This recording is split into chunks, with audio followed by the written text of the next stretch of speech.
that after doing that for 27 years, that's who I was, you know.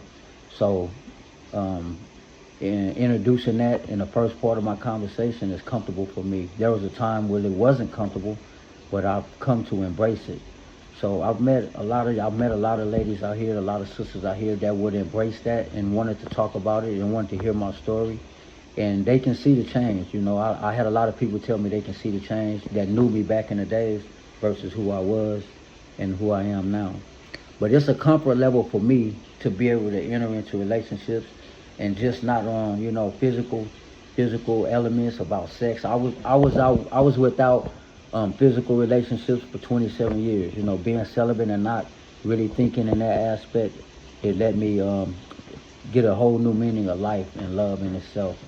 When you go out into society and you see a lot of different people, I just miss in relationships, the holding hands, the walking in the parks, the going to the beach, the simple things about relationships became more visible to me. The things that I didn't do, you know, just you don't have to have a whole lot of money when you go out to date. You know, like I say, going to the beach, just looking at the ocean and getting to know her.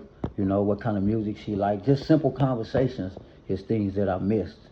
So after being able to get out and do that and enjoy that, you know, you really get a brand new meaning of life and freedom, and it makes you understand about where you're gonna go going forward, and somebody that you can find somebody that's more compatible with you when you're honest like that, and you open up, and you be sincere, and it's really comfortable not have to live a lie, have to be a master manipulation, a womanizer. Those are the things was like a thing of the past that I probably was endeavoring in. I'm not proud of some of the things I did in my earlier years of relationships with my kids' mother and things like that. So, but I can really accept who I become. I'm a gentleman now. I'm more respectful. You know, I came up with a love, life, and happiness motto. You get 3 looks when you look at a woman. The first look is of God. The second look is of man. The third look can be deemed uncomfortable. It just depends on how she receives the third look. So you have to be respectful when you're dealing with women out here and ladies alike. So by learning that, you know, I fancy myself to be a gentleman.